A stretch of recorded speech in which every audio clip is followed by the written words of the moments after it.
تھی تو ڈیفینیٹلی میرا کارڈ نمبر یعنی کہ میرے کارڈ کے 4 آخری حرف بھی ان کے پاس تھے، جو کہ بھی ہوتا ہے۔ تو اب یہ مجھے تھوڑا سا فیل ہوتا ہے کہ میرا کارڈ ہو سکتا ہے کہ میں نے کہیں شاپنگ کی ہو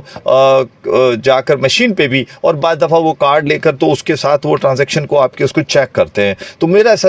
لگتا ہے کہ شاید ایسا کہیں ہوا ہوگا کہ جس کی وجہ سے میری ڈیٹیلز جو ہے وہ کسی طریقے سے کسی ایسی جگہ پہنچی کہ انہوں نے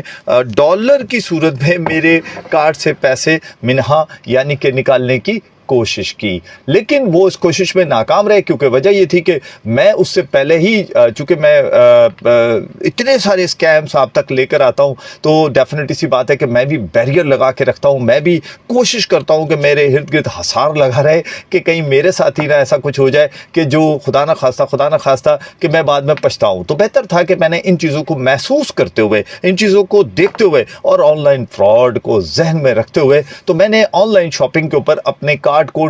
جو ہے سٹاپ کیا ہوا تھا، اور باقاعدہ میں نے بینک کو ایک ریسٹرکشنز دی ہوئی تھی کہ جناب کسی بھی صورت چاہے میں خود بھی کرنا چاہوں تو میں نہیں کر پاؤں، یعنی کہ مجھے آن لائن شاپنگ کرنی ہے تو میں اپنا کارڈ کا استعمال نہیں کر سکتا، میں اپنے کارڈ کا کسی کنڈیشن میں بھی یوز نہیں کر سکتا۔ تو اس ریسٹرکشنز لگانے کی وجہ سے میرا کارڈ استعمال نہیں ہو سکا۔ تو میں نے اس دن جب یہ سب کچھ کیا تو اس عمل کو میں نے سوچا کہ ایک تو آپ تک ضرور پہنچایا جائے، آپ کو بتایا جائے کہ آپ آن لائن شاپنگ کرتے ہیں تو پھر اس کے بعد ہوتا کیا ہے کہ آپ کا کارڈ نمبر ڈیفینیٹلی آپ اس میں مینشن کرتے ہیں، اور مینشن کرنے کے بعد وہ کارڈ نمبر جو ہوتا ہے آپ کا ڈیبٹ کارڈ ہو، کریڈٹ کارڈ ہو، جو بھی کارڈ آپ جس سے پیسے دے رہے ہوتے ہیں، کسی کو پیمنٹ کر رہے ہوتے ہیں، تو وہ ڈیٹیلز آپ کی لازمی طور پر آپ کو لکھنی ہوتی ہے، اور پھر وہ ڈیٹیلز کہیں نہ کہیں آگے پیچھے پہنچ جاتی ہے۔ تو جناب یہ سب کچھ ہوا تو میں بڑا پریشان ہوا، تو خیر پریشانی الحمدللہ میری بچت ہو گئی۔ اور اس وقت جو گاڑیوں میں سن رہے ہیں، گھر میں بیٹھے ہوئے سن رہے ہیں، اور وہ اس چیز کو ذہن میں رکھیں کہ جناب یہ کسی بھی وقت آپ کے ساتھ بھی اسکیم ہو سکتا ہے، یہ کسی بھی وقت آپ کے کارڈ سے پیمنٹ نکالی جا سکتی ہے،